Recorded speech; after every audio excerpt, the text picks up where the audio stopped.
In this video, traders, we're going to look at breakout entries. Should you use a market or a limit order? Stay tuned.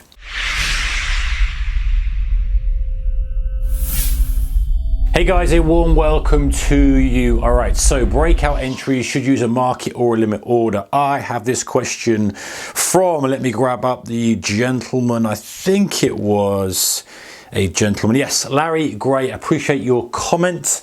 And his question was this: what are your favorite entry strategies? For example, sticking to the long side, opposite to the short for the short side.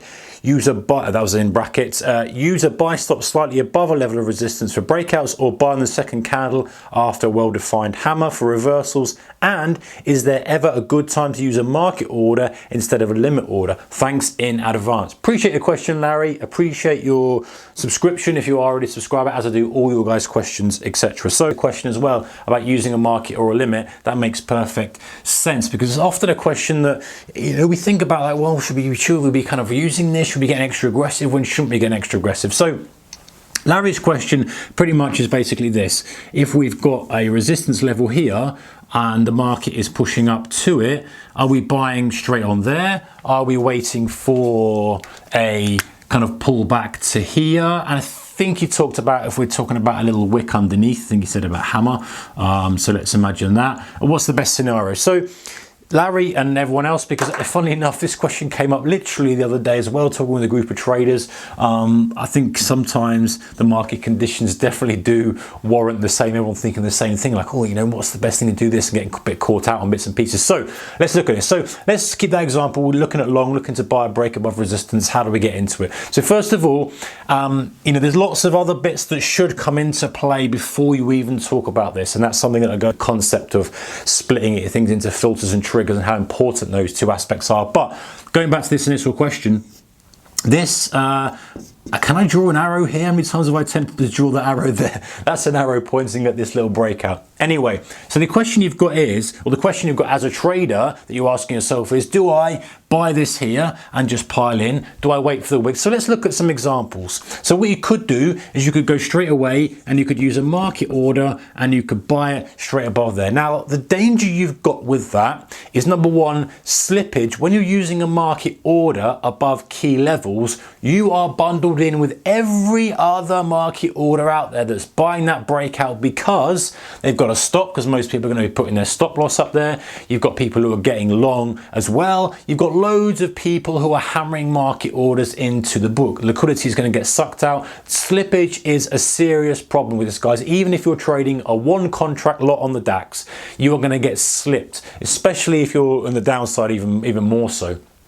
So I prefer to, if I'm trading market orders, I prefer to be fading the crowd in those circumstances. So if you imagine the pocket of order flow here is majority to the upside, I don't want to be in that batch. Now, there's something to be said and caveat to be said for that, yeah, you might well miss out on really good kind of moves. And yes, you know, especially on, you know, if the filter is really, really strong, and we talk about this grading process as well, but if it's really, really strong and everything looks right, then you might want to sacrifice price just to get in. And ultimately, that's what you're doing with market and limit. You're sacrificing price to get in. Say, again, I want to get in any price. Limit is saying I want to use a specific price. However, in my experience, most of the time, if you use a limit, you're going to get filled on it. It might go away from you for a few seconds, but a lot of the times it will come back. Very rarely, I say that with caution, because under the right conditions, things just rip off. But general conditions, very rarely will it be that you don't get some kind of consolidation, little tease back. And so using a limit after the break is generally the better entry in my experience.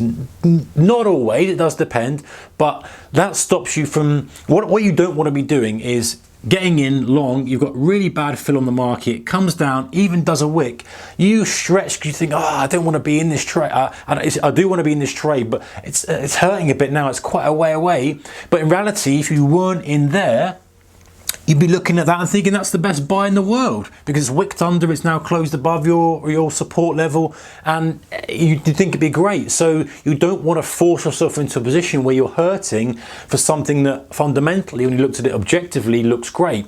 So you have to then it comes in, and I've done a recent video, it's probably been uploaded now. We're talking about FOMO, where we want to get involved in something, but ultimately we don't want to be forcing ourselves into a position of weakness. And so we have to kind of say to ourselves, right, what's the best place for me to get in this? And the best place for you to get in this, even if you didn't forget about the wick, the best place is going to be when you've recognized that that level is broken. So it's pushed above and it's done something else to indicate, you know, I want to see two things generally. I want to see the level adhered to, I broken through. Okay, that's phase one, that's the first sign of strength. I'm cautious, again, unless something very special's happened on the filter process beforehand here, I'm cautious about using that. I want to see something else. Now, is that going to be consolidation above? Is that going to be a little wick below, as mentioned earlier? What is that going to be? And then timing it on that. Will I miss some trades? Will some trades go off into the stratosphere straight away? Of course they will. But the fact that you've got something else that indicates that you could be on the right side of this supply-demand imbalance shift means that you're in a much more powerful position to be a bit more calm with your limit. And even, okay, listen, you might even end up paying the same thing as it breaks the second time here, but you've got the trade a little bit more structured. You've given it a bit more chance for it to prove itself as a valid trade, and you can even then you just stop there, whereas you couldn't do back there because it hasn't done all this price action. So you've got this opportunity to then finesse your limit, and if you're buying it here, you might want to buy it on a dip here, you might want to buy it on a breakout, you can choose for that. But the limit gives you a little bit more control, and the beauty of a limit, guys, is that if you're always using limits, and this is something I think I did with a separate video with a separate title, is that you're never feeling like you're rushing into a trade. Yes, there are some times when a market order may well be the right thing for the trade that you're trying to express, but the majority of the time, you can use a limit because it gives you time to not be so impatient.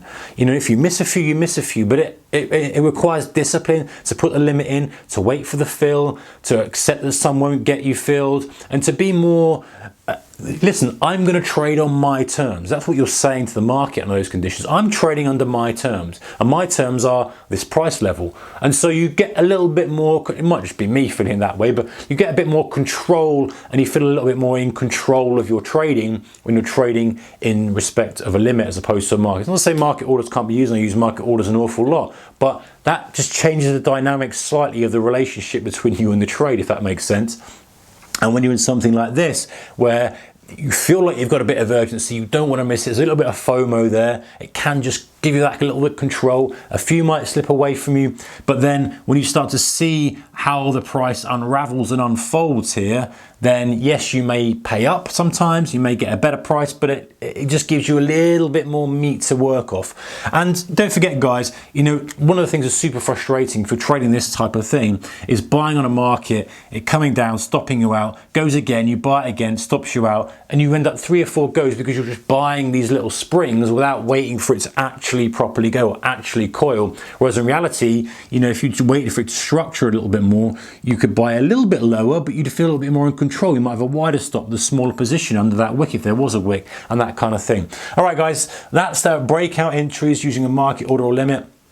Hopefully that answers the question or a question in some aspect or some way or another. I hope it's helped in some way or another. If it has, thumbs up, appreciate it. Otherwise, take care, and I'll see you in the next one, guys. Keep the risk managed, whatever you do. Bye-bye.